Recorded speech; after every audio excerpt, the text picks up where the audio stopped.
Scorpio, welcome to your June monthly reading. I have it broken down by the 4 weeks, and your overall theme for the month of June is endurance. And so be mindful about the nurturing of your day-to-day well-being. Do you have some good stress management strategies or an ability to pace yourself to make things sustainable? Sustainability is going to factor big here. So let's start with the first week. You have the Eight of Cups in reverse with the Empress. And so this is super awesome with endurance because it's time to stop being a moving target. What do they tell kids when they lose their parents in the store? To stay put so they can be found. They're wanting you to allow your abundance to find you and to flow to you at this time. So this is a month for conserving energy so that you can go the distance. So there's no need to sprint out of the gate. Just chill here for now.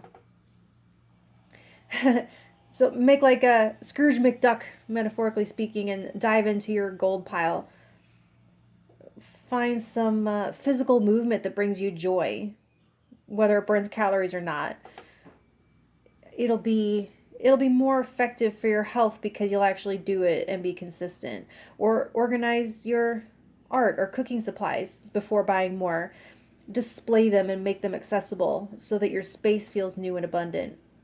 You could adopt a new gratitude practice, maybe through some kind of journaling.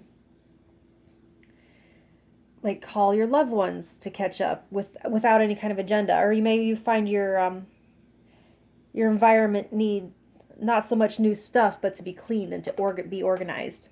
Anything to clear the path, to clear space, and to boost your signal. And light the top of that warehouse. It's like dusting off your headlights. And if you went out and captured what you desire, do you even have room for it when you bring it back? So prepare for it as though it's on its way, because it is. For the second week, you have the Eight of Pentacles in reverse with the Hierophant. And so my first impressions, root out time-wasting habits and be ready for anything. I'm seeing you getting off some kind of treadmill and reconnecting with meaningful to you tradition. New rituals more connected with your spiritual focus.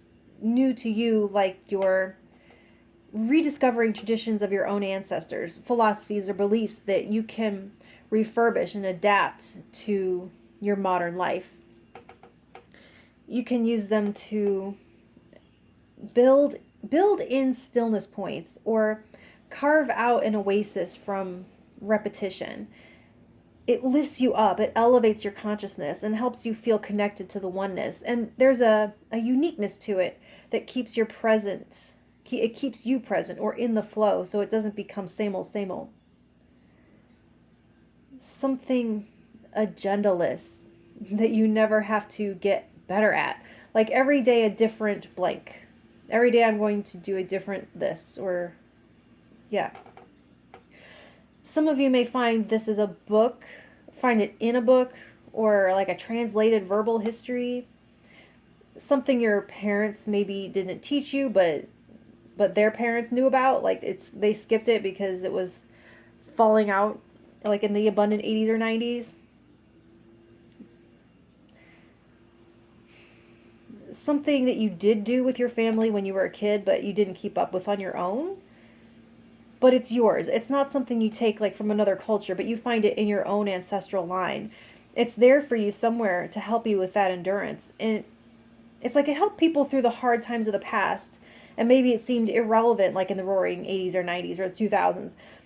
But things are becoming unmoored again, and you can call on them again. Like things like that are finding a new relevance, and it feels like Mary Lennox discovering Lily's secret garden, if you're familiar with the secret garden story, or the new Ghostbusters movie where that girl discovers her grandfather's work in the basement of that old house. That kind of feeling. So for the third week, you have the Page of Pentacles with the Emperor in reverse. So you see an empty seat. I think you're seeing a gap or a void in leadership.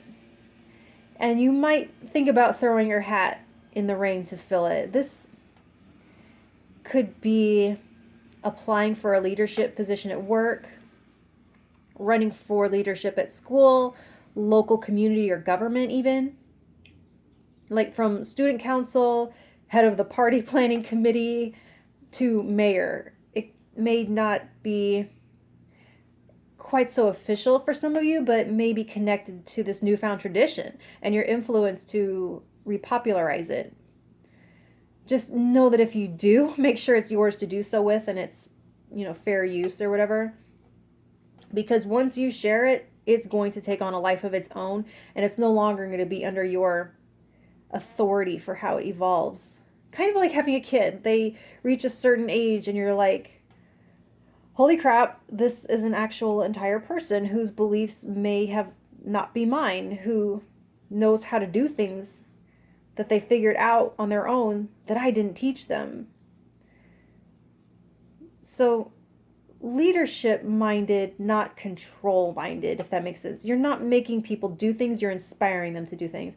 And it's about them reaching their full potential.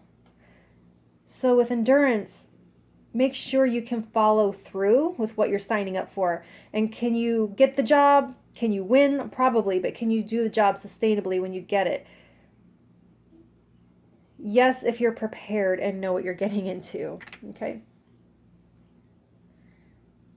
So for the fourth and final week, you have the Three of Swords reversed with the Ten of Swords in reverse. And so I can't think of two better cards to come up in reverse, honestly. And yes, Ten of Swords in reverse calls on endurance. It says that it's not over till the lady with the helmet sings. It's not over until you've done the repairs of whatever damage you sustained along the way.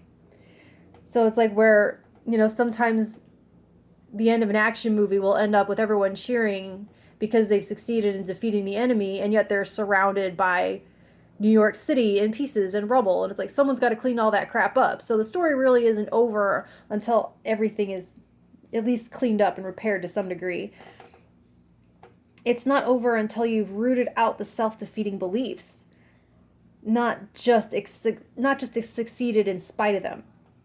So this asks you not to sell yourself short and not to stop halfway with your healing journey. But at the same time, it reminds us here that a healing journey is never completely over. It's like you won't ever be exactly who you were before the heartbreak. You may have scars, but scars represent a healed wound. You can repair and still be changed. You learn how to move on and to carry on. You don't forget. So don't expect yourself to, hence endurance. It doesn't have to be constant, perpetual work. There will be easier times. There will be better days where you don't have to make progress or have backup days. Forget, when it comes to this, not like in general, none of this applies to everything, but in this instance, forget the concept of a finish line where nothing ever happened. Just keep putting one foot in front of the other, and you win over those who tried to break you or to stop you by refusing to give up, by continuing to show up. It's like, I remember the scene in Princess Bride between Count Rugen and Inigo, the final confrontation, and he stabbed him, and Inigo keeps coming back. And he says, "Are you still trying to win?" Whatever he says. And it's like, damn right you are, and damn right you will. Okay, Scorpio? So that's what I have for you for now. And if you want to hear what I have to say in July, like, share, and subscribe, and all that good stuff. And I will talk to you then. Thank you.